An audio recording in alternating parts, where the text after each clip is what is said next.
Independence day को लेकर बचपन की यादें हैं, मतलब जो स्कूल में हम लोग बचपन की यादें हैं जो स्कूल में हम लोग इंडिपेंडेंस डे के दिन स्टेज पर हम लोग असेंबली के वक्त गाना गाते थे। कोई इंडिपेंडेंस वाला गाना गाते थे।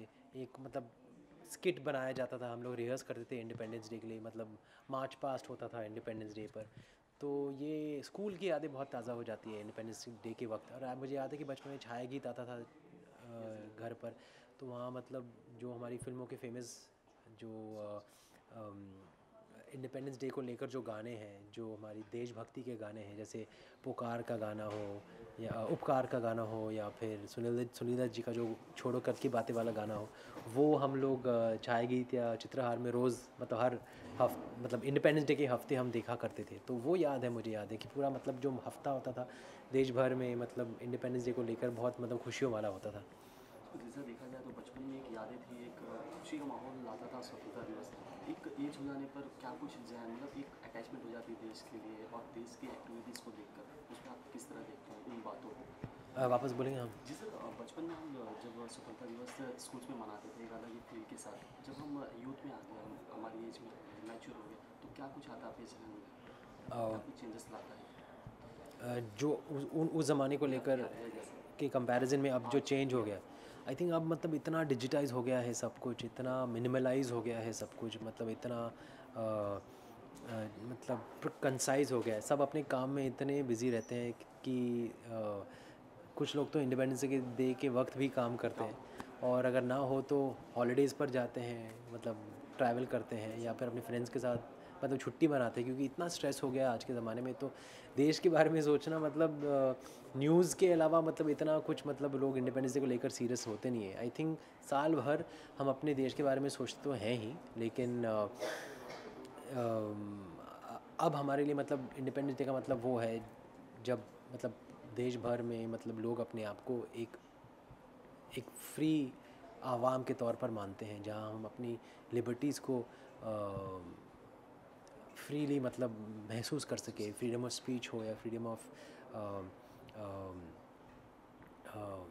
स्पीच हो, लाइक फ्रीडम ऑफ एक्सप्रेशन हो, freedom of giving, freedom to give your, sir ये क्वेश्चन वापस करते हैं आप ये थोड़ा। ठीक है, नहीं नहीं, ये वाला वापस ओके सर। आप पिछले ज़माने पुराने ज़माने को लेकर क्या क्या चेंजेस, कुछ चेंजेस हुए या पहले? पहले वो पुराने ज़माने से अगर आप आपके जो इंडिपेंडेंस डे सेलिब्रेशन को अगर आप कंपेयर करते हैं, तो मैं मानता हूँ कि पुराने ज़माने में बहुत ज़्यादा मतलब धूमधाम से मचाया जाता था। अब मुझे लगता है कि अब लोग इतने बिज़ी हो गए हैं कि इंडिपेंडेंस डे एक हॉलिडे माना जाता है, याद इतना मतलब देश को लेकर इतना मतलब सीरियस नहीं होते हैं लोग उस दिन। मतलब इतना स्ट्रेस आ गया लोगों की ज़िंदगी में कि अब छुट्टी आती है तो लोग मतलब अपने आप को एंजॉय करना पसंद करते हैं। लेकिन हाँ, हम हर हर हर दिन एक इंडिपेंडेंस डे मना सकते हैं, और आज लोग इंडिपेंडेंस डे को हर दिन सोचते हैं, मतलब क्योंकि हर दिन को एक इंडिपेंडेंस डे के तौर पर सोचा जा सकता है।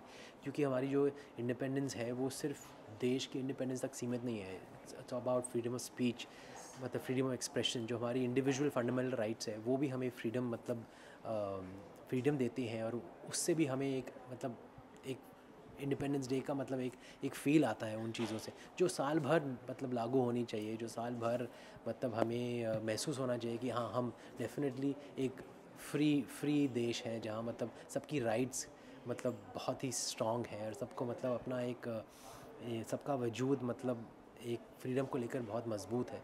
तो वो इंडिपेंडेंस डे पर मनाने की ज़रूरत ना होते हुए भी लोग अपने आप को अगर फ्री मानते हैं हर हर दिन साल के हर वक्त, तो वो आई थिंक इंडिपेंडेंस डे समझा जा सकता है। सो अगर एज ए सिटीजन आपकी बात की जाए, देशभक्ति क्या है आपके नज़र में? देशभक्ति की क्या डेफिनेशन है? मेरे नज़र में देशभक्ति की डेफिनेशन वो है, अगर कोई हमारी देश के बारे में कुछ कहे कहे चाहे वो बाहर का हो कोई, और हम उसे ऐसे ही सुनकर मतलब चुप रहे, फिर वो देशभक्ति नहीं मानी जा सकती। अगर आपको अपने देश से प्यार है तो कोई आपके देश पर उसे उंगली उठाने का हक़ नहीं मिलना चाहिए।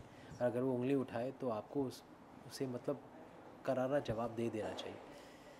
सो तुषार, अगर रिसेंटली देखा है आपकी फिल्में जो लाजवाब थी, गोलमाल और उससे पहले भी जो थी, रिसेंटली आप अनुपम सर के एक्टिंग इंस्टीट्यूट में भी नजर आए लक्ष्य के साथ, क्या कुछ मेमोरीज थी, कुछ हमें पता है?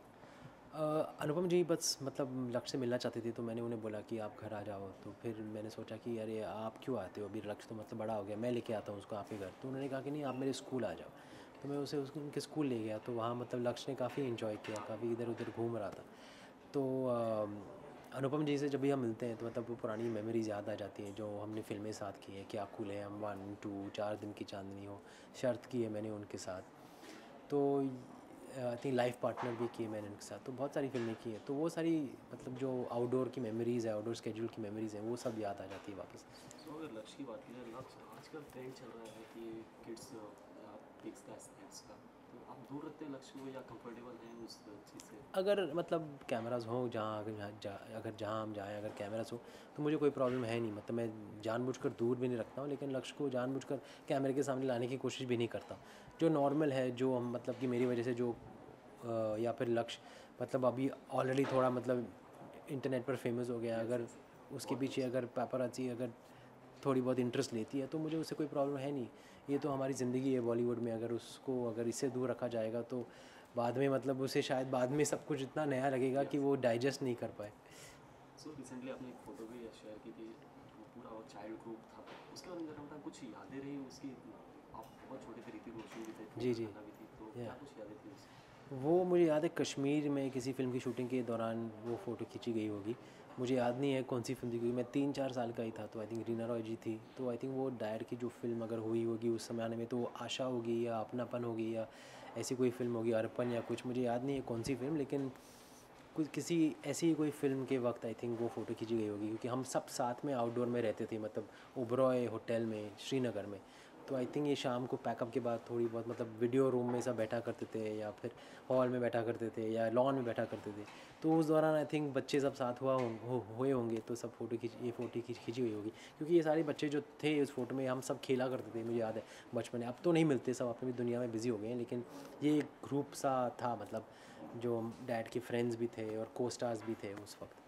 सो अभी आफ्टर तो फ्यू डेज आप जाने वाले भी हैं ग्रैंड मास्टर के, सो उसके बारे में ज़रा बताएं, क्या कुछ है, क्या कुछ कनेक्शन, क्या कुछ बॉन्डिंग है आपकी, कि मतलब क्या किस लिए स्पेशल होगा? ग्रैंड मार्शल का जो इनविटेशन आया मुझे, वो कैलिफोर्निया में बे एरिया में जो मनाया जाता है इंडियंस के साथ, वो उसके लिए था। और मैं जा रहा हूँ अभी वेडनेसडे, अगले हफ्ते निकल रहा हूँ। तो मेरे लिए ये बहुत बड़ी बात है, क्योंकि वहाँ ये फंक्शन बहुत बड़े पैमाने पर मनाया जाता है, और मुझे as the main grand marshal बुलाया गया है। तो मैं डैड के साथ गया था बहुत साल पहले, और अब खुद जा रहा हूँ, तो एक थोड़ी नॉस्टैल्जिया भी हो जाती है। और एक प्रेस्टीजियस तरीके से मनाया जा रहा है ये, क्योंकि वहाँ के जो गवर्नमेंट ऑफिशियल्स हैं वो भी आएंगे इस फंक्शन को अटेंड करने, और लोगों से मिलने का मौका मिलेगा, वहाँ के लोगों से जो मेरे फ़ैन्स हैं, जो मेरी फ़िल्में देखा करते हैं, गोलमाल के फ़ैन्स जो हैं, जो वहाँ रहते हुए भी मतलब हिंदी फ़िल्मों को मतलब उन्होंने छोड़ा नहीं है, और हिंदी कल्चर को छोड़ा नहीं है, जो अभी भी हमारी जो यहाँ की सभ्यता है उसको वहाँ बरकरार रखे हुए हैं।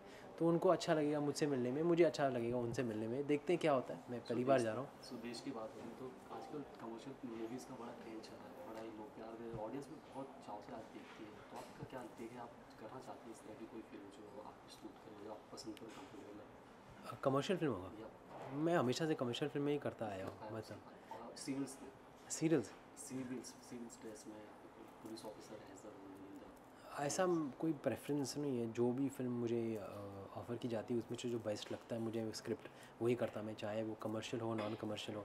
शोर इन द सिटी टाइप की फ़िल्म भी की है मैंने डर्टी पिक्चर भी की है, क्या कूल है हम भी की है, गोलमाल भी की है, शूट आउट भी की है। तो हर टाइप की फ़िल्म करना चाहूँगा, अभी तो जवान हूँ। सो रक्षाबंधन भी आ रहा है, क्या कुछ खास है इस बार एकता मैम के साथ? ऐसा कोई डेफिनेट प्लान नहीं है, जिस दिन रक्षाबंधन होगा आई थिंक उसी दिन हम डिसाइड करते हैं क्या करना है, कब मिलना है, कहाँ राखी बांधनी है। कैजुअली लेते हैं हम लोग, क्योंकि साथ रहते हैं हम साल भर, तो साल भर हमारे लिए रक्षाबंधन की तरह है। सो एकता मैम की मूवी है ये, लैला मजनू, उसके लिए एक्साइटेड है?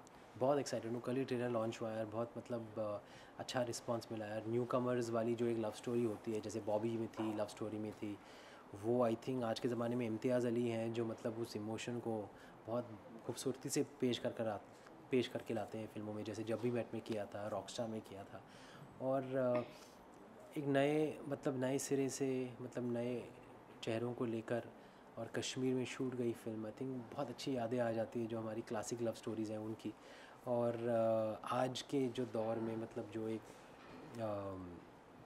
ट्रेंड, मतलब जो एक अलग माहौल बन गया है, उसमें कैसे लैला मजनू का जो एक स्ट्रॉन्ग पुराना इमोशन है वो कैसे आएगा, वो क्या होगा अगर वैसा कुछ हो जाए आज की युवा पीढ़ी में के किसी दो मतलब लड़का लड़की के साथ, वो आई थिंक इस फिल्म में बहुत इंटरेस्टिंग होगा देखना। सो आपके बड़े करीबी रोहित सर भी सिम्बा लेके आ रहे हैं इस दिवाली, उसके लिए भी कुछ क्रिसमस में आ रहे हैं, आई या थिंक क्रिसमस में। हाँ दिसंबर या जी जी, सो उसके लिए क्या कुछ एक्साइटेड है आप या कुछ बात हुई बहुत रोहित सर एक्साइटेड से? हूँ। आई थिंक रोहित का जो जॉनर है वो देश भर के लोग पसंद करते हैं, बच्चे भी पसंद करते हैं, फैमिलीज पसंद करते हैं, मासेस पसंद करते हैं। और Simmba is looking very interesting. मैंने रोहित से कहा भी था कि वो सिंघम और गोलमाल का एक बहुत अच्छा फ्यूजन लग रहा है, जो बहुत ही डायनामिक फ्यूजन साबित हो सकता है, जो मतलब ब्लॉकबस्टर तो रोहित की फिल्में होती हैं, ये शायद कुछ और ही रिकॉर्ड तोड़ दे। सो आपके अपकमिंग प्रोजेक्ट जानना चाहेंगे, क्या कुछ किसके लिए प्रिपरेशन कर रहे हैं, क्या कुछ कर रहे हैं? अब मैंने एक वेब सीरीज़ को यस बोला है जो एक कॉमेडी होगी, और मैंने एक दूसरी फिल्म को भी यस बोला है जो एक फार्स है, लेकिन कॉमेडी होते हुए भी ब्लैक कॉमेडी के जॉनर को, मतलब ब्लैक कॉमेडी के जॉनर के ज़्यादा करीब है, और सीरियस इशू को लेकर एक एंटरटेनिंग स्टोरी बनाई गई है जिसमें आई थिंक मुख्य किरदार मेरा है। तो मैं उसकी अनाउंसमेंट बाद में करूँगा जब सब रेडी हो जाए, लेकिन फ़िलहाल हाँ बोला है मैंने।